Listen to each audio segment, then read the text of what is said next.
Based on calories. So it's strictly a model that looks at the amount of energy that food can give you, the amount of energy that you're expending, and simply said, you have a surplus of calories compared to how much you're burning, and you're going to put on weight, and vice versa.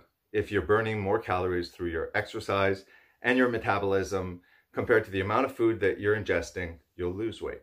But this is not looking at any of the body composition that can be created.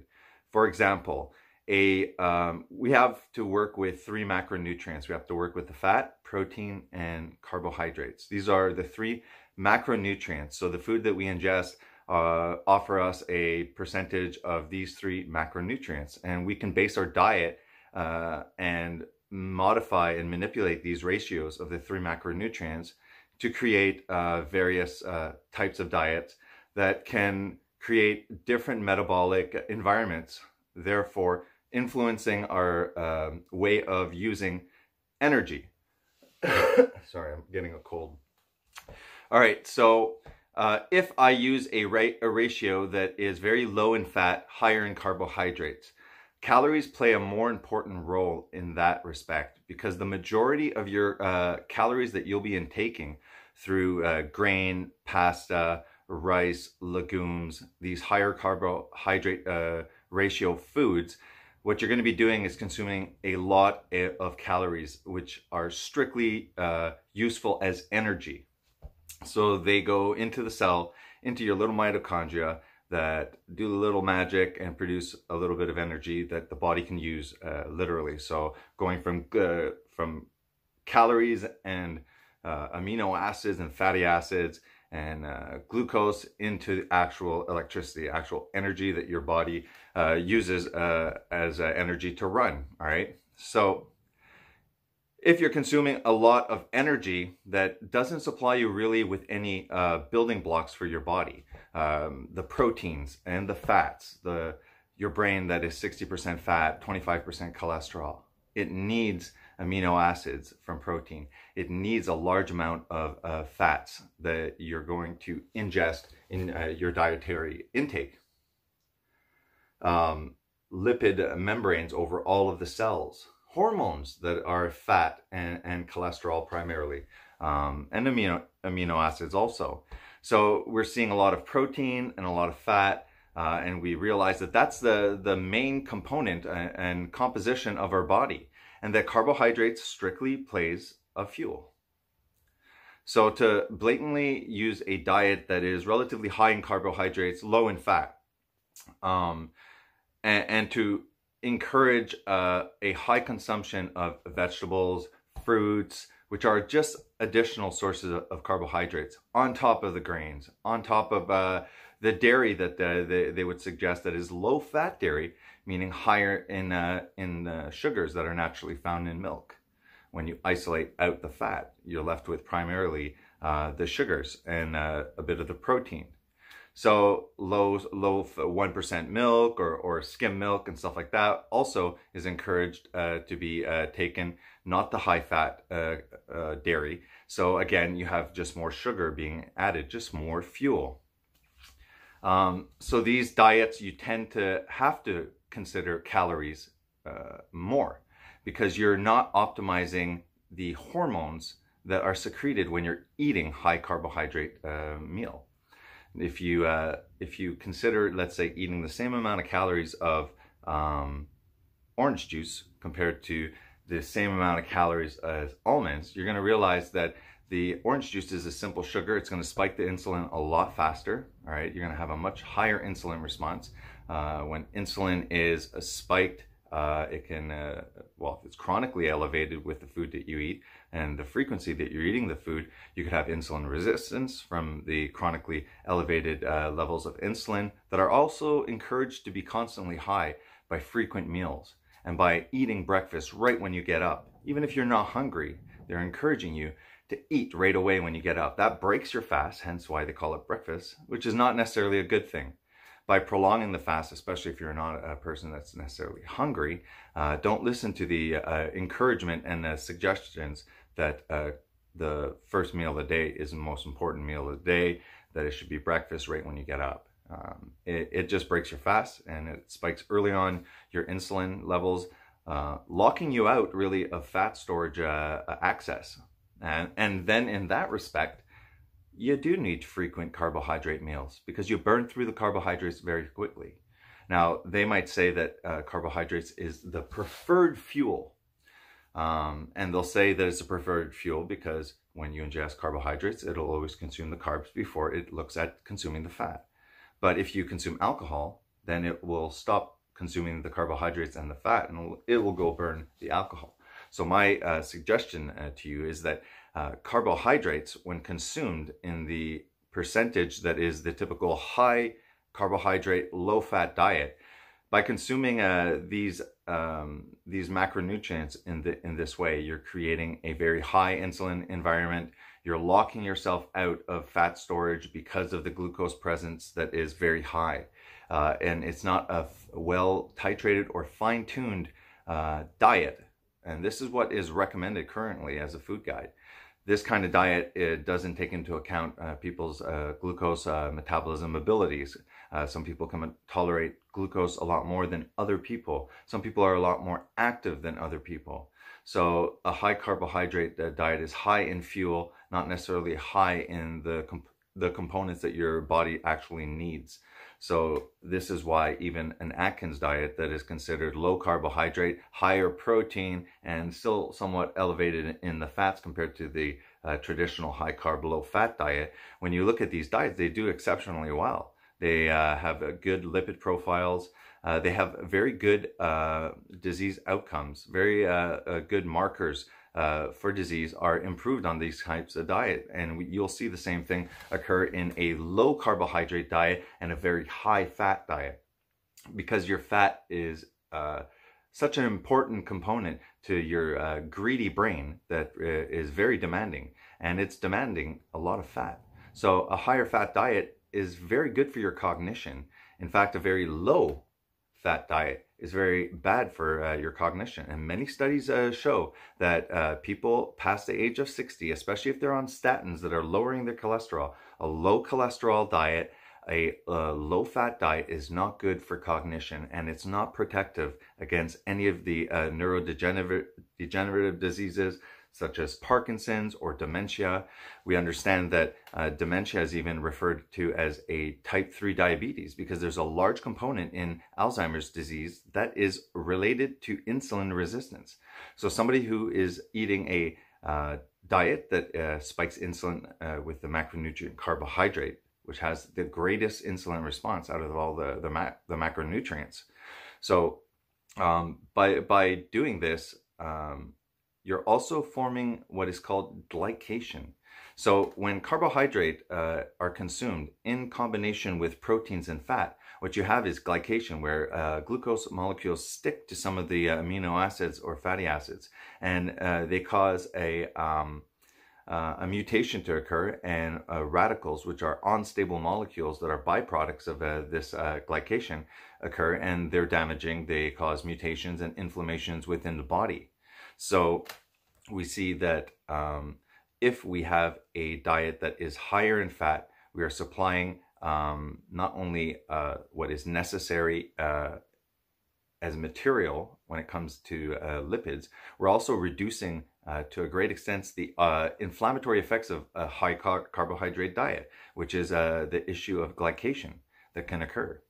It can occur when you ingest inside your body. Glycation can occur, and also by cooking proteins with or fats at the same time as a sugary substance, such as a sauce or some kind of powder that you add as a seasoning to your meat will cause, during the heating process, glycation, which is toxic chemicals. So you're also using carbohydrates and heating them with other macronutrients can actually cause an issue, which is why I believe that a proper, more primitive and more original diet would have been consuming animal products, which would be protein and fat, and scavenging seasonally and not regularly necessarily for fruits and vegetations that look nowhere near what they currently look at.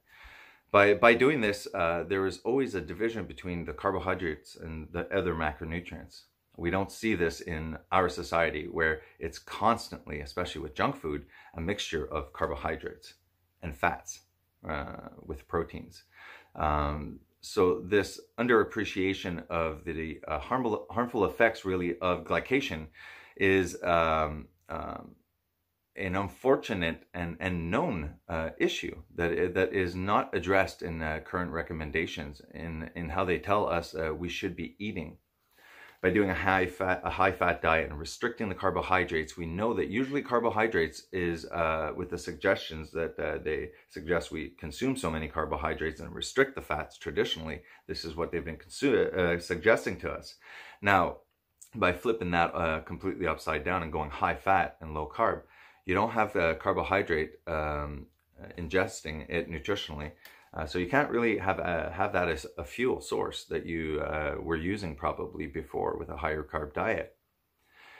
By ingesting more of the fats, whether it be animal fat, saturated fat, high dairy, olive oils, cheeses, really only trans fats or vegetable oils would be the naughty fats that you would want to not ingest for various reasons. I did a whole video on toxic vegetable oils. You can check that out if you want. By ingesting fat and restricting glucose, you create a low insulin environment. When insulin is low, then you have more access towards your fat storage. When insulin is low, especially if you're going longer distances between meals, such as intermittent fasting, doing 16, 18-hour fast every day before you consume your meals in a smaller period of time, that tends to spike growth hormone. That tends to have a positive metabolic effect on you. There's an increase in norepinephrine, in epinephrine. These things give you actually increased cognition, increased stamina, even while you're not ingesting calories, because in this state you will have these things that are elevated, but you also have access to your fat stores. So though it looks like you're not really ingesting any calories, you have ample amounts of access to your fat storage. And unless you're severely underweight, then you have plenty of calories available while you're not eating. The growth hormone is spiked because your body perceives it as, whoa, there might not be any food. So it wants to preserve muscle. So the growth hormone is secreted. So by fasting every day, 18, 20 hours, one meal a day, some people with a higher fat diet can ingest almost all their calories in one meal, because fat is calorie dense. So by doing this, you can benefit from the fast. You can benefit from the growth hormone. You eat a meal right after spiking the insulin that has the growth hormone, shuttling the proteins and the fats that are required to actually build your body. You just did a brief fast, so you've already kind of renovated and cleaned out the clutter. And now you're ready to ingest the material. And because you don't necessarily require glucose, because you can produce it, the small pathways that are required, that are truly require glucose, these pathways can be supplied through gluconeogenesis. It's a pathway within our body using amino acids or fats and producing glucose. The great thing about doing this, by the restriction nutritionally of glucose, is that it allows you to produce a supply and demand relationship for the body's glucose needs and your production. Meaning when you're ingesting, sometimes you'll always overshoot. You'll give too much glucose in a brief sitting that always has a little bit of a surplus. And when there's that surplus, that's not good. It leads to resistance usually. By restricting and concentrating on fats and proteins, which is quite what a ketogenic diet is, What you're doing is you're using fat as a fuel and as a material, and you're using glucose that is a supply and demand that is body driven and finally regulated. So you get the benefits of the essential glucose requirements that is produced by eating fat and protein. So you are in a state of mild nutritional ketosis, which is completely fine and has a muscle sparing effect. Ketones have a superior performance when it comes to your brain. It's a treatment option to help with the cognitive defects of Alzheimer's, because remember we talked about the insulin resistance related to Alzheimer's. So producing ketones or putting a Alzheimer patient that is early diagnosed on a ketogenic diet would have therapeutic benefits, and it would be quite simple, and it would be beneficial because it improves the markers for cardiovascular disease and diabetes, which are, and obesity. So it's a win-win situation all around. Also, to keep in mind that, again, sugar becomes an issue with a high carbohydrate diet because of this thing that we spoke about, glycation. So glycation, one of the proteins that are produced, is a glycated beta amyloid protein. Now, these are the proteins that are found inside the brain of Alzheimer and dementia patients. It's the second aspect of the insulin resistance related to the Alzheimer's. So again, glycation, the mixture of glucose with other macronutrients, is one of the byproducts, is the issues of the proteins deposited in Alzheimer's. And to encourage the consumption of carbohydrates as a majority of their macronutrients, to encourage frequent and smaller meals consistently all throughout the day, keeps your insulin spike, keeps a constant glycation process occurring, which I believe causes Alzheimer increase. With the encouraged phobia of cholesterol and the lowering of cholesterol when your brain is 25% cholesterol. And studies have shown that when you are 60 years old, there's a higher incidence of Alzheimer's when you're on a statin lowering cholesterol. Cholesterol is produced by your body. Cholesterol is not out there to kill you. Cholesterol is necessary, and the small LDL, which is considered the bad cholesterol, is the transporter of nutrients, vitamin D, and cholesterol itself to all the nooks and crannies of your body. Everything needs cholesterol. Therefore, when you have a high oxidative stress environment within your body due to vegetable oils, high omega-6 consumption unknowingly, the high glycation of a high carbohydrate diet, the high insulinemia, the high insulin levels that are toxic to the body, all of these things play a factor in your ill health, whether it be cardiovascular or cancer or diabetes or obesity. It plays a factor in all of these things. This is the key. It's carbohydrates that we are consuming for the first time ever. Such a high fuel-based diet with a sedentary life, not to say the least, that's supplying us nutrients, or the belief that they're supplying us a high level of nutrients when grain really, besides calories, offers nothing very beneficial. When we look at a high-fat, low-carb diet and fiber intake, we see that fiber intake doesn't really have a beneficial effect.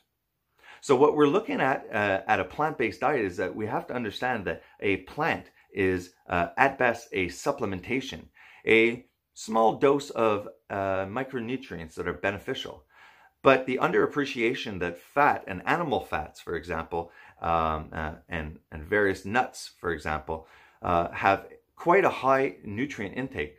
Eggs, for example, and even animal meat have a high amount of nutrients that are quite underappreciated or largely ignored. And I think possibly because it gives the impression that we need to consume a high level of these GMO vegetables and fruits.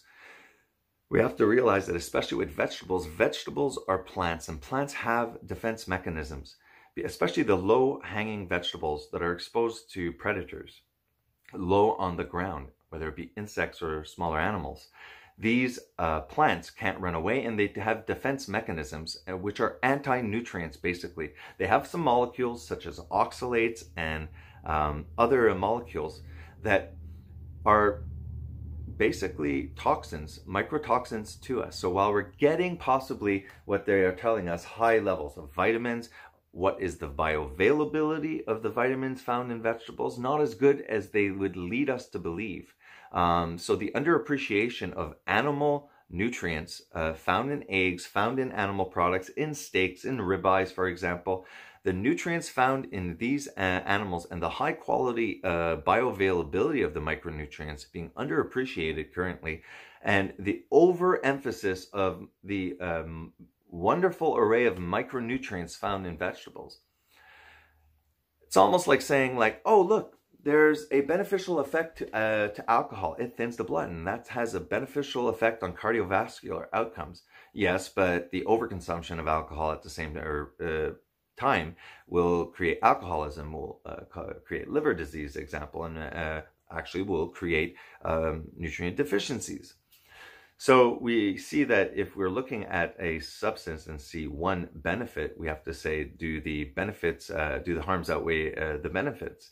And again, I believe that encouraging people to consume a high grain-based diet when grain is completely not any benefit. You can say whole grain, all you want.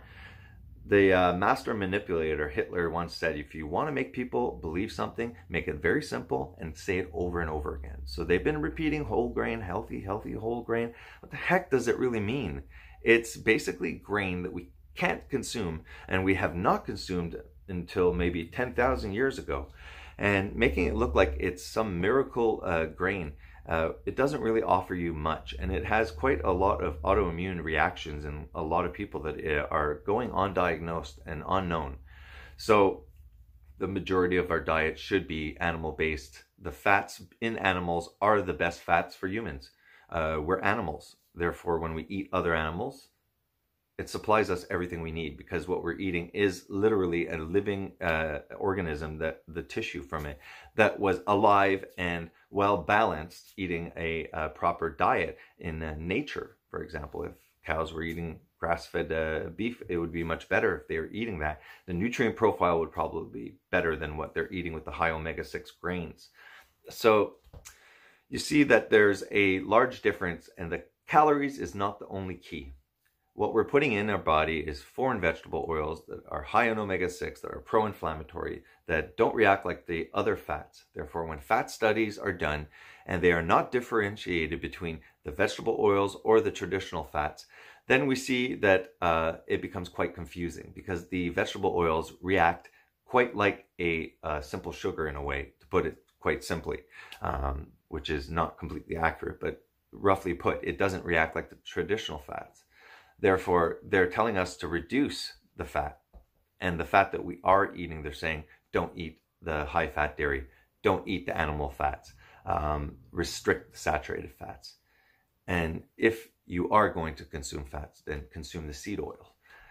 But we've never consumed seed oils, so we're running on the complete foreign fat. And since our brain is so greedy for fat, we have a body by Crisco, basically. We have a brain full of high omega-6, highly inflammatory, highly toxic, highly foreign fat lining all of our vessels, helping to produce our hormones, building the structure of our brain. I think that a lot of the depression, the autism, all of the cognitive issues, a large part of it is the vegetable oils. And a large part of it is also the reduction of the needed traditional fats that the brain thrives on. I think that's pretty much it. It's not all about the calories. It's about what exactly we are eating. We cannot ignore the hormonal aspects of certain foods. We can't ignore how insulin is related to fat storage. We can't ignore meal frequency and how that creates different hormonal profiles. There's a difference between calorie restriction with frequent meals and fasting. Even if it's brief intermittent fasting, which isn't really decreasing food intake within 24 hours. It's just displacing your food intake into a smaller window, allowing a longer gap in time. Even that's beneficial. So insulin is, in my opinion, toxic. I think it's the cause, not really the association. I'm talking a direct cause is high insulin levels. I believe there's insulinemia, hyperinsulinemia, that is a toxic level of insulin, even a physiologically high level, meaning normal but staying elevated on the highest level side of the normal. Even that will lead to insulin resistance. Even this will lead to inflammatory processes. There's an association between a high carbohydrate diet, I believe, and the hyperinsulinemia. And the frequent meals just exacerbates. It just turbocharges the deleterious effects of this kind of eating. We're eating empty calories. We're neglecting what we really need is protein. What we really need is fat, and animal fat, and protein fat. Not plant fats, not high omega-6 plant fats, and not these weird, incomplete amino acid profiles of plants, okay, soya, and its estrogenic effects. I don't think it's healthy. I think it's, again, just a exacerbator of autoimmune issues. Anyways, this was a long video, but hope you made it to the end, guys. All right, see ya.